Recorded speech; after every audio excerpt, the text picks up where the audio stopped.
February. Goodness me, we are now nearly 2 months into 2022. And boy, oh boy, what a start to the year we have had. I don't need to remind you, of course, what's gone on in the last few days. And in fact, last week, we really had no idea if Russia would invade or not, or what to expect if they did. We saw the immediate reaction to the incursion, probably as one would imagine, with an immediate flight to safety. Our first presenter this week, of course, warned us of volatility in the first week of a possible invasion, equating to a volatile market.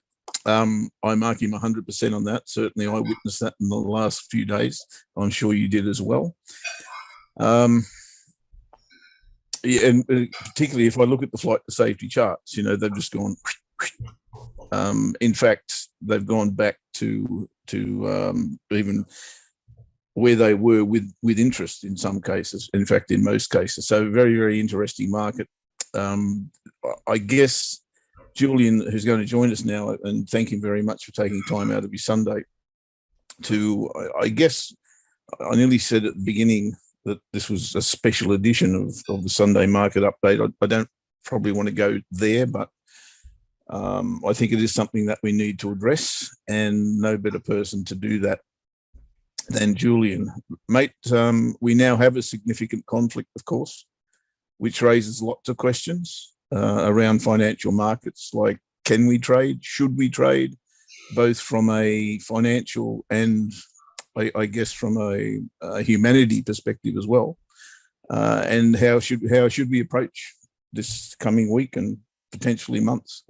Okay, well, maybe I'll handle the ethical questions first, and say to anybody, if you're having ethical problems with trading financial markets in any potential conflict situation, then I suggest you switch the screen off and go away and just do something else for a couple of weeks while things resolve themselves. For those of us who aren't who aren't quite as ethically compromised, and I probably put myself into that category, having been through a few of these situations in the past. I'm not trying to sound flippant about it, but I think it's an important distinction to make, right?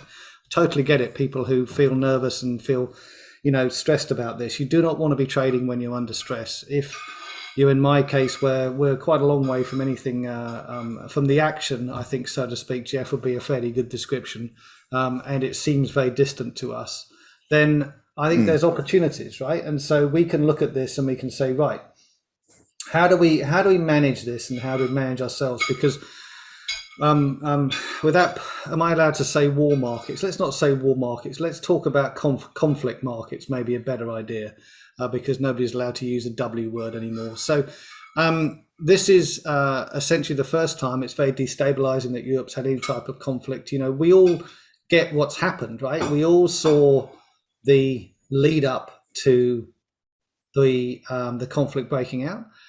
We all saw the conflict starting, let's call it peacekeeping, but we all saw it starting for whatever reasons. And I don't want to get into the whys and wherefores or the conspiracy theory of any of this. None of that really matters to me, right? What I'm really interested in is what the market's reaction is, and secondly, how we can make money out of the market's reaction.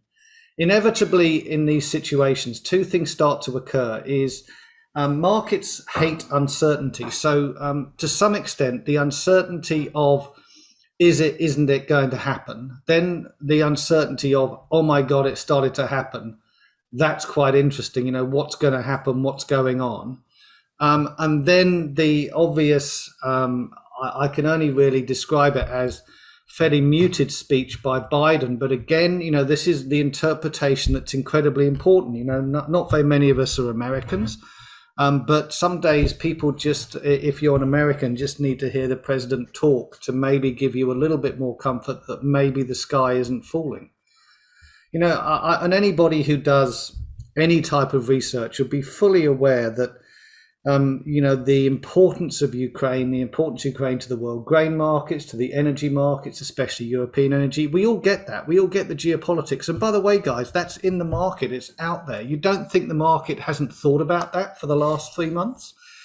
I strongly suspect if you speak to any of the oil traders, the only thing on their mind the last 3 months is what's going to happen over the Ukraine question. Right? As soon as it was flagged by the US as being a problem, or by the Western allies as being a problem, then immediately people started to get concerned about it, and the uncertainty is palpable over Ukraine. It has such a pivotal role to play in both the European energy markets and to some extent the wider Asian energy markets as well too, that you can't mistake that, you can't get that wrong. And so consequently the market has been trading poorly in terms of asset markets. Yeah, we can talk about the Fed raising rates, we can talk about the Fed tightening. Quite frankly, the Fed is tightening interest rates and beginning to raise interest rates from zero, right? They still haven't done it yet. They're going to start talking about it when inflation is at 7%, so real interest rates are at -7. I think we need to get a bit real here, right? And secondly, they haven't actually stopped their balance sheet expansion. That actually stops next month, right? So the Fed is still unbelievably on quite a easing path. And if you were looking at it from a helicopter view with any sense of history, you go, they're on a massively expansionist path at the moment, and there is no way that this is called anything other than anything like a hawkish interest rate environment. It's banal to even have those conversations. So however, the world does what the world does, right? And our job is to make money out of all of this. So what are we thinking here, right? Number one, right? What happens in times of high volatility, guys? Now, rather than putting answers on the postcard or you coming through on the chat with some answers for me, it would always be useful if you guys want to converse with me, if you've got an opportunity here, this is the time to do it. But number one thing starts to happen, right, around conflict times, right? Volatility will increase. We've talked about this. And to some extent, we knew it was coming, and this is quite important. Okay, because we knew it was coming.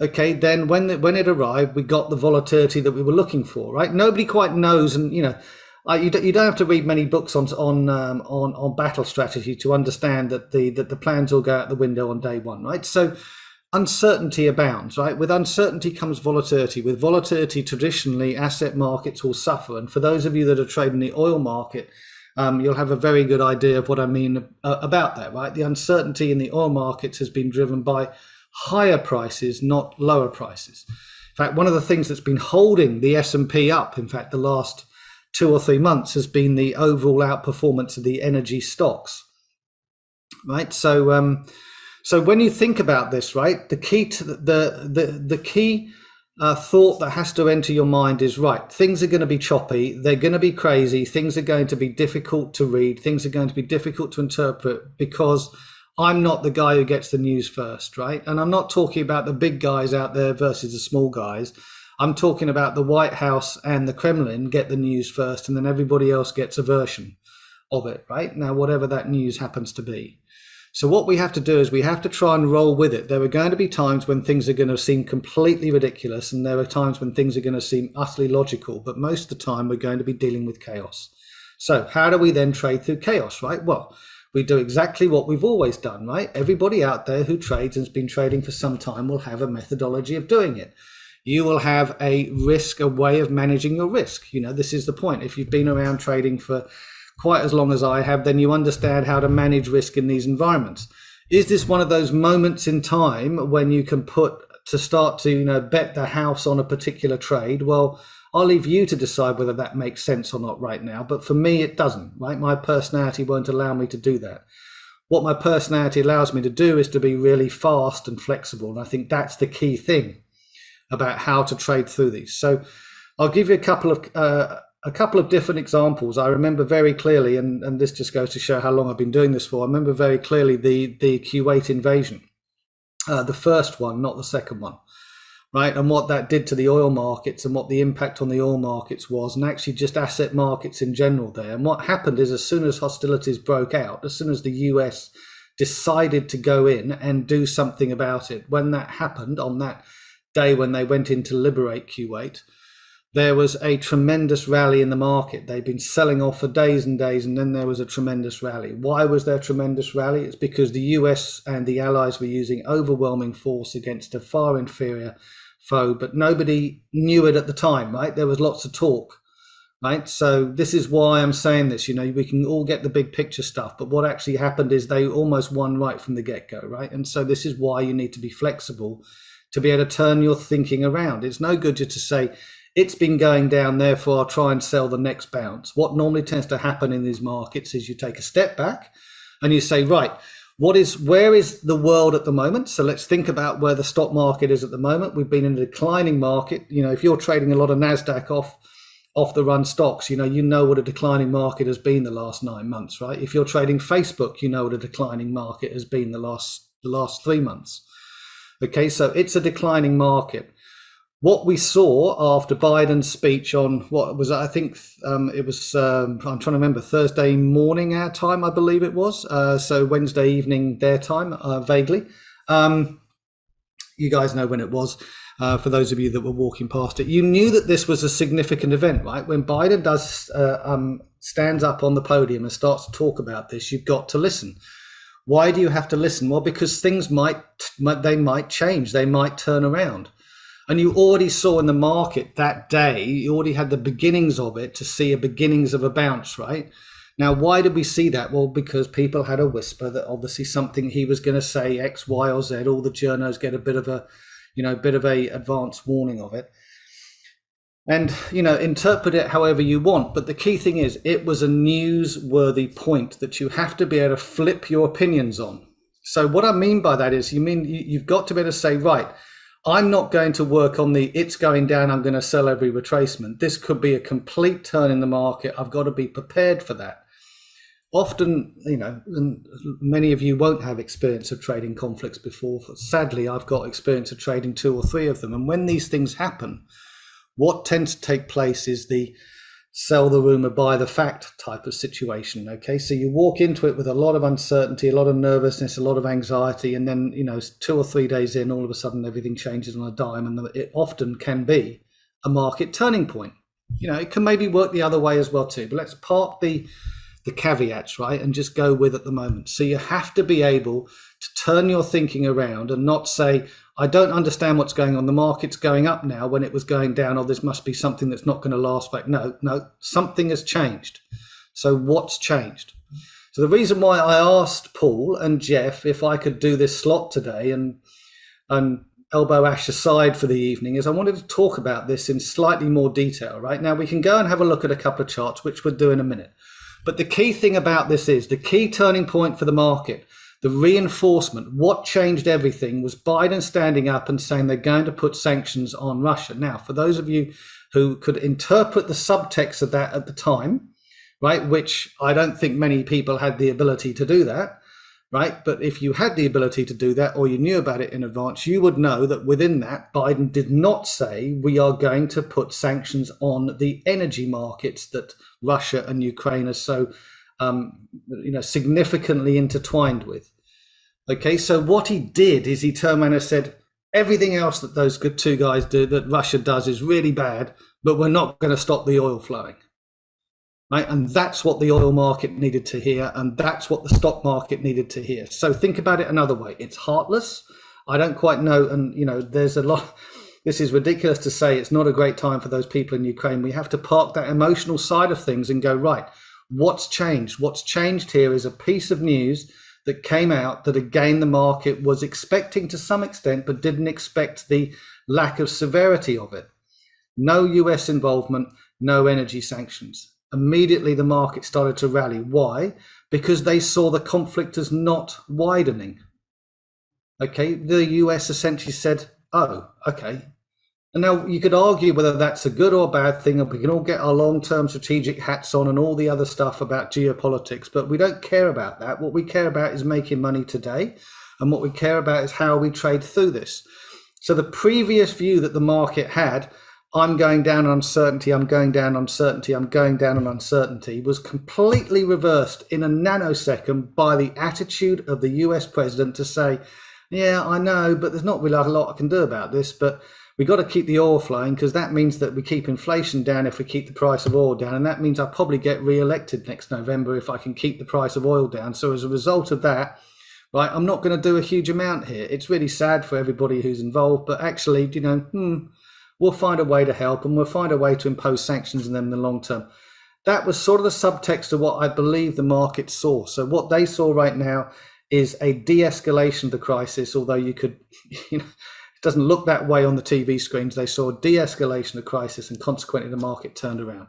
This is identical to the situation in 1991 with the invasion of Kuwait, right? Once the market saw the overwhelming force and the ludicrous amount of strength that the US had brought to bear on a relatively inferior ally, they realized that victory was just a matter of time. Consequently, the markets turned around incredibly quickly and began a bull market that was sustainable for some time. So here's the question that we have with this, right? Number one, have we identified a key turning point? It doesn't take an expert to look at the oil chart. Maybe we should go look at this, guys, just to reinforce this point, right? I'll share my screen. Let's go and have a look at this, and we'll go have a look at oil. Okay, for those of you that are involved in any technical analysis or know your way around technical analysis, you will know that that is somewhat of a excess point. Okay, so the move up to over 100 in WTI, not in on the run WTI, we're now back at 92, right? That's an 8% move in a day. That's extraordinary volatility. Why has that happened? Well, because we know why it's happened. It's a volatile market. Why did we get up there in the first place? Because the invasion was on. Why are we back down here now? Because Biden spoke. He put everybody's mind at rest that this is going to be a contained conflict for the time being, right? Okay, for the time being, but that's what we wanted. So think about it from a sentiment perspective, right? He made people feel a little bit better. Market completely reverses. Now, what's the second reason it reversed? I guarantee you there isn't a single person who has been trading oil for the last 3 months in any way, shape or form who'll be running into this market with a core short position. Okay, that would be completely weird. The vast majority of people who have positions in the oil market right now would be long. So that makes sense, doesn't it? Okay, why would you be short? There's no reason to be short. This market is just trading up. We go and look at a slightly longer term time perspective. Since we had those spikes, where were they? Guys, they were in the 60s. Oil has rallied almost 50%. There is nobody out there who is short of oil. Everybody went into Thursday's speech with Biden with a long position. So what do you think was going to happen? Okay, this is the key thing, right? This is how you take the technical analysis tools that we have, you interpret them at the time, and you have to move quickly.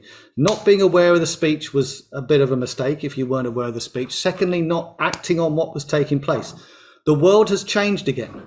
Okay, that's what the market's telling you. If the market is wrong, right, then the market will be wrong when we take out $100 on WTI or 103 or where we got up to on Brent. Right? If we take out that excess point, I guarantee you that something else is going on, something else that is unforeseen and we didn't catch.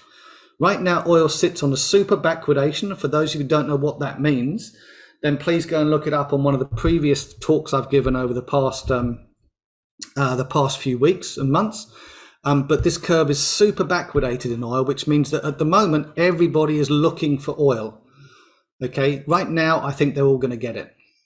Right now, I think there's been a lot of people short-term, traders short-term have been hanging on to their oil positions because they believe they can sell it tomorrow at a higher price. Now that is being brought into question. Okay, so a quick look at what happened to some other markets as well too. Here's the gold market. I think this goes down as one of the biggest moves in gold on any particular day that there's been, that I can recall anyway. It was $100. Okay, now percentage-wise, it's not a huge amount because gold doesn't move an awful lot, right? Literally, gold doesn't go anywhere. Its volatility is one of the lowest asset volatilities in the entire market. Again, from a technical perspective, what's happening here? Okay, what was is now not what's going to be. For the time being, gold has topped out. Where does it go to from here? I don't know. If I had a crystal ball, we wouldn't be having this conversation, right? What I can do from here is we can estimate that somewhere in there is either going to be two things. If it's bullish, it'll go sideways. If it's bearish, it's probably going to go down. If everything changes with the world and the world goes downhill or the conflict escalates, I would imagine that we will go back to new highs and we will get up to the 2100 level that we got up to 2 or 3 years ago. But right here, right now, what we've got to do is establish time. Okay, time to build the position up and for people to get confident with whatever position they want to hold. Because right now, if you're long of gold and you've been, again, 3 weeks of gold going up, do you think many people were short of gold coming into the conflict? My answer to that probably would be no. I think a lot of people would have been long as a safe haven asset. Here we go again. What happened? Okay, well then they got a bit screwed on Thursday and Friday, right? So think about this, right? This is how you got to think about this stuff, right? All the time. What are people's positions coming into this big news item, massively big news item? Okay, how are they thinking? What happens when something switches? Do we need to switch our thinking immediately at 180 and start to think about the opposite direction? Should we now be thinking about shorting gold and shorting oil? Well, again, what the market's telling you is probably for the time being flat to short is probably the right trade. I would stress at this point that, again, it's a risk environment. We have to be careful. We've got to use our tools. We've got to trade our methodology. Do not go outside the box at the moment. Okay, this is not a time to go outside the box and try and think about, well, maybe I'll just do this. I know it's not what I normally do, but I'll just go and try that. This is not the time to be trying new stuff, right? Stick with your knitting. Okay, any methodology that you use, make sure you carry on using it and you take the signals when you get them. But there's an overall theme going on. Try and trade with the theme if you can.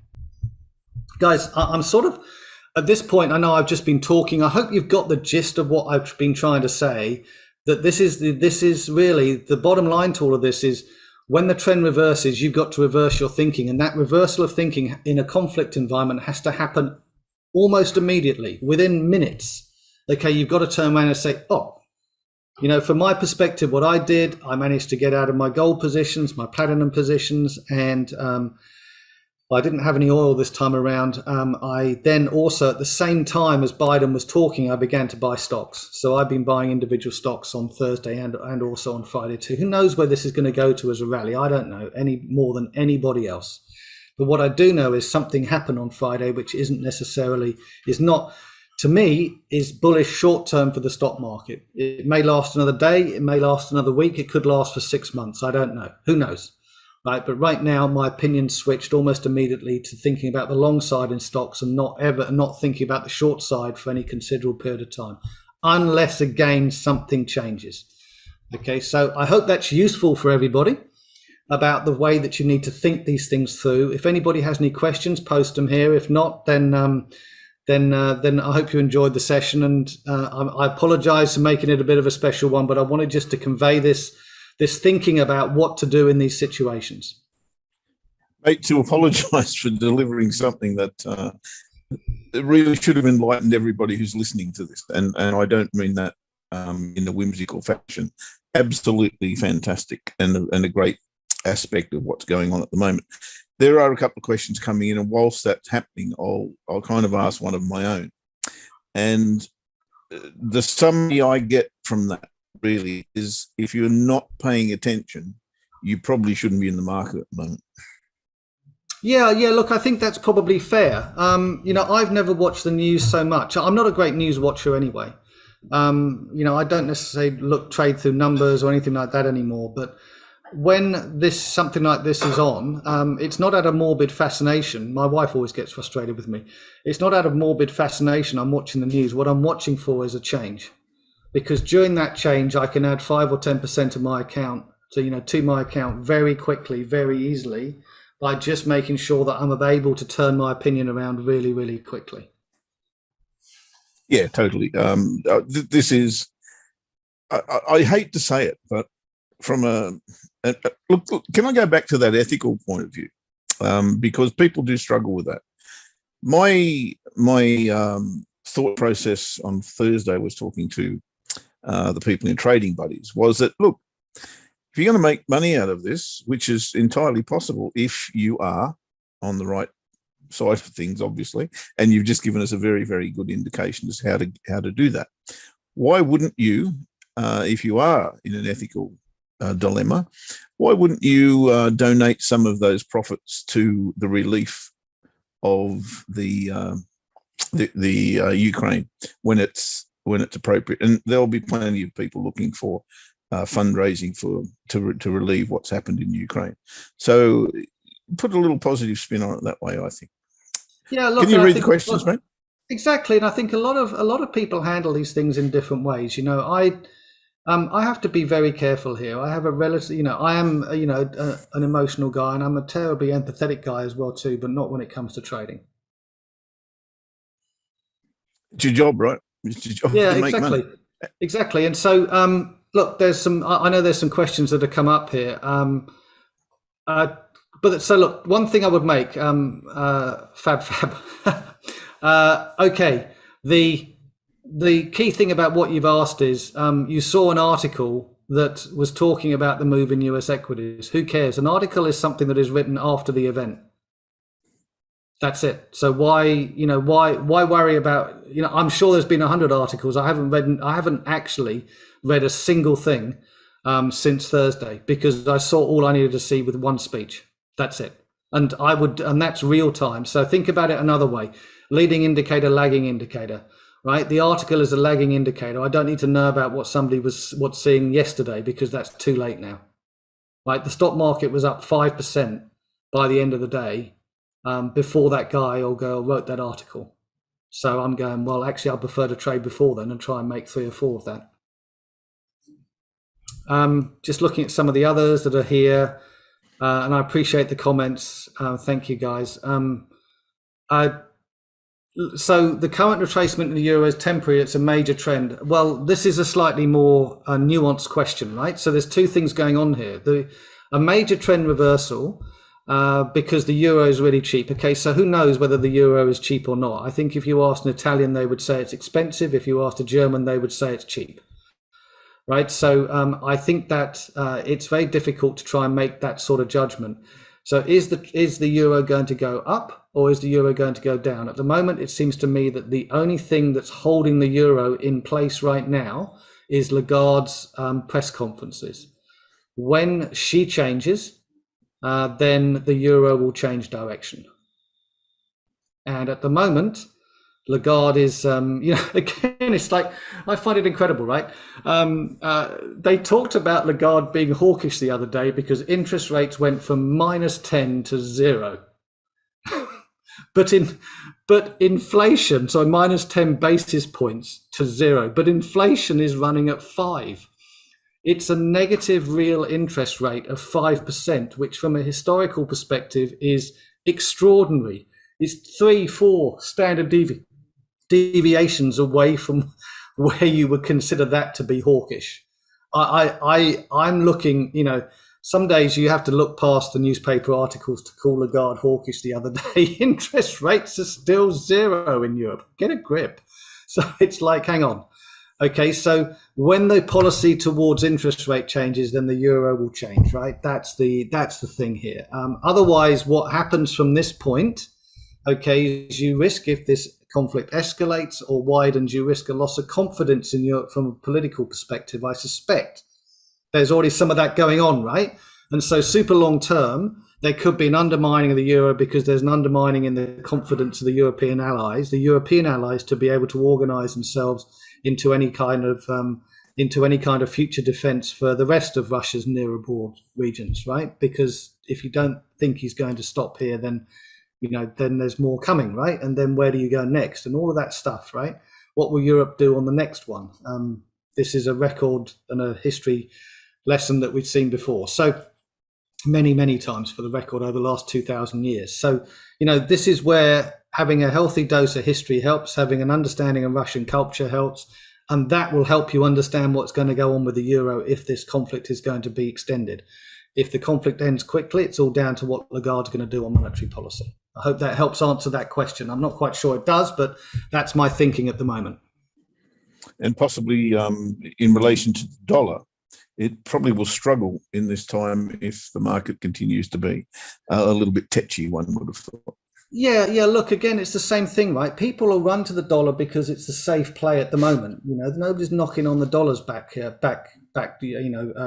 door. But then we say that.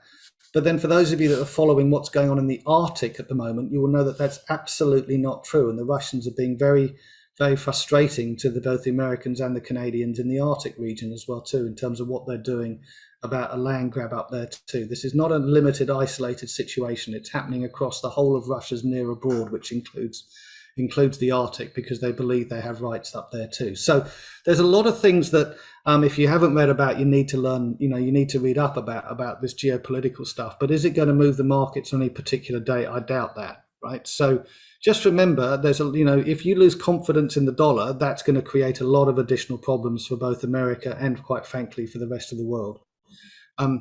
Equally, that also works for the euro as well too. Right now, losing confidence in the European political elite will probably be quite a poor move, I would imagine, for the euro. JP Morgan probably would like to eat their words, in my humble opinion, when they came out a couple of weeks ago and said, this is pre-conflict, of course, that the Fed were looking at 9 interest rate rises in a row. That doesn't seem likely under the current circumstances. I have the one thing I've learned about Fed policy is never to getting the direction right isn't that hard. Okay, mainly because the Fed's told you, right?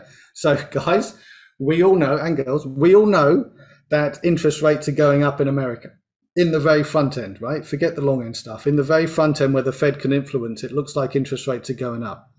The one thing I've learned never to do, because I've made that mistake a number of times in my trading career, is to try and predict where they're going to stop. So it could be 9, it could be 15, it could be 3. I have an opinion about that. My opinion is it's going to be nowhere near 9, but that's my opinion. It's absolutely worthless. I'm not sure that Chairman Powell has phoned me recently to ask me what I think about the economy. So consequently, I prefer to listen to him rather than listening to me. Well, interestingly, 9 interest rate rises in a row is 72 weeks away from now. Yes. And there it is, 18 months. It seems to me that a week is a long time at the moment. They say sometimes a week is a long time in politics. Well, believe me, when people are firing at each other, it's a hell of a long time. So, yeah, totally. Let's see. When dust settles, let's see what's going to happen next. Yep. Agreed. There's a lot can happen in that time. There's no question. Speaking of questions, have we run out of questions, guys? If so, I'll release Julian to the rest of Sunday, which has got about 1 hour and 28 minutes left for him. I think that's I can't see anything there. And thanks everybody for listening in. Appreciate it.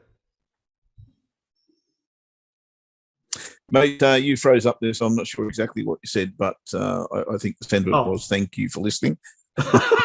And from all of us to you, thank you so much for the contribution. It is enlightening and worth really having a replay of what you just said, guys. If you didn't take it all in, please do that. Replay it and take heed. Julian, thank you, mate. Catch you later. Cheers.